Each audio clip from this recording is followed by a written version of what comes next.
तो बोलिए Abhay. Abhay Gupta, first of all I tell you one thing, he is a student from science background, science background का student है and he has scored 323।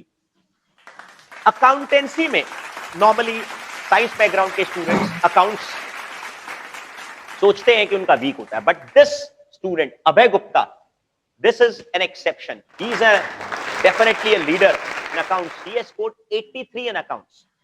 Accounts में 83, law में 78. A student from non-commerce background. Science पढ़ते थे पहले और उसके बाद कॉमर्स में इन्होंने ट्रांसफर किया क्लास 12 के बाद में, चार्टर्ड अकाउंटेंसी का कोर्स ज्वाइन किया।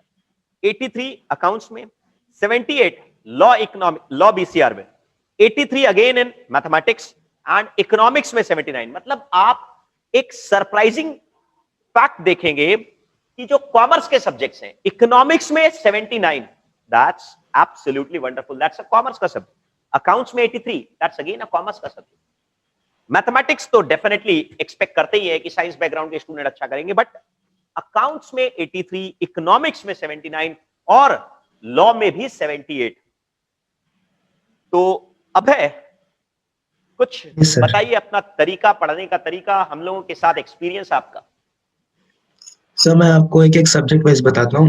मतलब एक एक सब्जेक्ट सर, पहले अकाउंट से शुरू करता हूँ।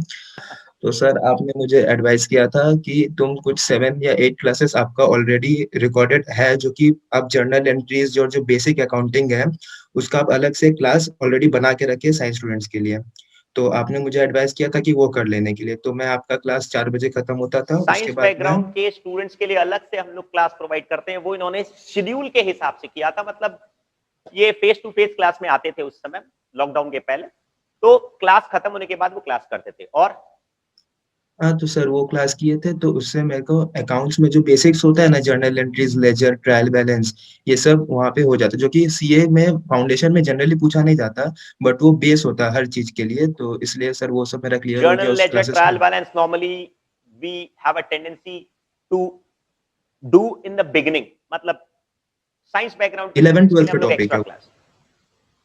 हाँ सर, तो और फिर बोलिए। सर और एक तो अकाउंट्स में अच्छा चीज मुझे लगा कि आप बोलते थे कि जो क्वेश्चंस आप अटेम्प्ट करो उसको पेज नंबर लिख लो, कि वो क्वेश्चन आप कौन से कॉपी में करके रखे हो और कौन से पेज में करके रखे हो। तो वो चीज मैंने फॉलो किया था, तो उससे क्या हुआ कि एग्जाम के टाइम सबसे अच्छा चीज लगा कि ये क्वेश्चन कहाँ किया हुआ है मुझे पता रहता था। तो कोई भी डाउट वगैरह है तो टाइम नहीं लगता था कि कहाँ है, वो मिल जाता था। उसके बाद क्लास जब चलता था तो मैं सारा क्वेश्चन अकाउंट्स का सॉल्व किया था आपके मैथ से। सर आवाज नहीं आ रहा है क्या आपको? बोलो ना, आवाज आ रहा है। तो सर वो अकाउंट्स का सारा क्वेश्चंस मैथ से मैंने कंप्लीट किया था, और आपके मैथ में तो आईसीआई का सारा पब्लिकेशन ऑलरेडी है, मैथ भी है, आरटीपी एमटीपी सब कुछ ऑलरेडी कवर्ड है, तो वो सारा किया था। लेकिन रिवीजन के टाइम में मैंने सीएमए के क्वेश्चंस को अवॉइड किया था, सिर्फ और सिर्फ आईसीआई के मैथ के सारे क्वेश्चन किए थे। अब मेरा रिवीजन के आईसीआई टाइम का पर सिर्फ इंस्टीट्यूट के क्वेश्चंस करने हैं, सी इंस्टीट्यूट के, बाकी वही सीएमए इंस्टीट्यूट के क्वेश्चंस नहीं करने। बहुत अच्छे। और वो मैंने सेम चीज किया था। तो इस तरह से अकाउंट्स को मैंने प्रिपेयर किया था। उसके बाद लास्ट में मेरा कुछ 12 या 13 मार्क्स का थ्योरी पूछता है इंस्टीट्यूट।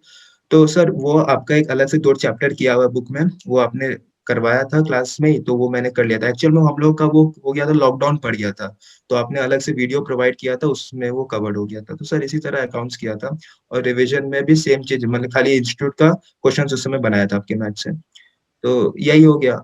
और फिर जैसे कि सर अकाउंट्स में तो यही फॉलो किया था। लॉ। सर लॉ में तो सबसे अच्छा बात क्या था कि आपके मैथ में जो भी कीवर्ड्स था वो हाईलाइटेड था ऑलरेडी, और आप मतलब कि हर टॉपिक को हिंदी में कन्वर्ट कर देते थे कि इसका मतलब क्या होता है, हिंदी में मैथ में लिखा रहता। तो समझने के लिए सर हिंदी वाला यूज करते थे, और कीवर्ड्स याद करने के लिए बोल्ड में लिखा हुआ रहता था, तो समझ में आता था अच्छा ये कीवर्ड यहाँ पे यूज करना है इस आंसर्स में। तो उस तरह से। और सर लॉ में एक बहुत अच्छा चीज हम यूज किए थे, वो है नेमोनिक्स का।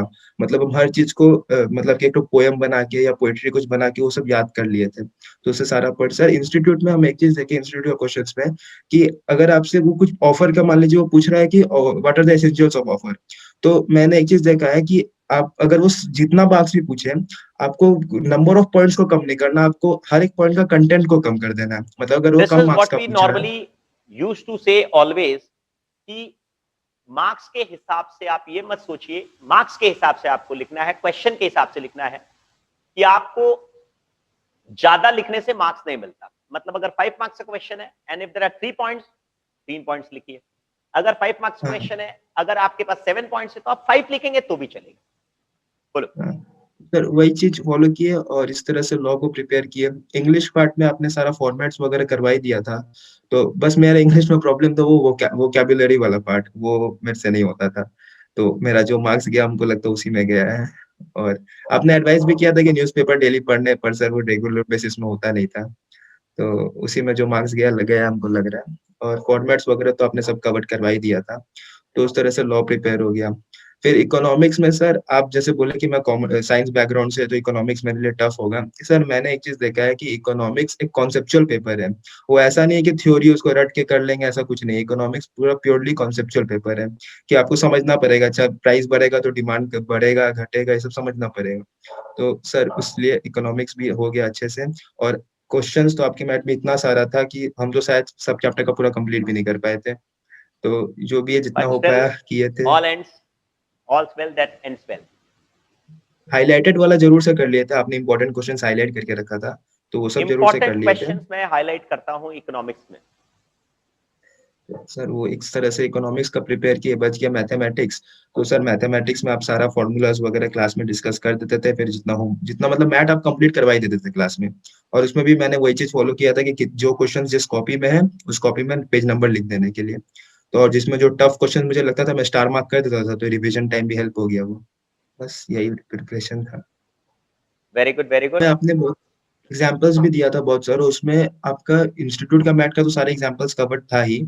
और साथ ही साथ आपने कुछ एक्स्ट्रा एग्जाम्पल्स दिया था वो समझाने के लिए। फिर आरटीपी का जितना केस स्टडीज था वो भी आपने कुछ कुछ को एग्जाम्पल्स में इंक्लूड कर दिया था, कुछ कुछ बैक क्वेश्चन आंसर्स में था जो आप साथ ही साथ डिस्कस भी कर देते थे, तो वो बहुत हेल्प हुआ उससे। लॉ में आपको याद होगा शायद एक ब्लैक बैकग्राउंड में हम लोग ये चीज याद करना है। How was that helpful? हाँ सर वही तो, मतलब जो प्रोविजंस हम लोग को एग्जैक्टली एग्जाम में लिखना है वो प्रोविजंस आप हाईलाइट कर देते थे, और फिर उसको साथ ही साथ हिंदी में समझा भी देते थे और लिखवा भी देते थे, तो वो मेमोराइज करने में आसानी रहता था। चले, वेरी गुड। तो he was Abhay Gupta, 83 science background student, 83 in accounts, 79 in economics, and total 323. Thank you, Abhay.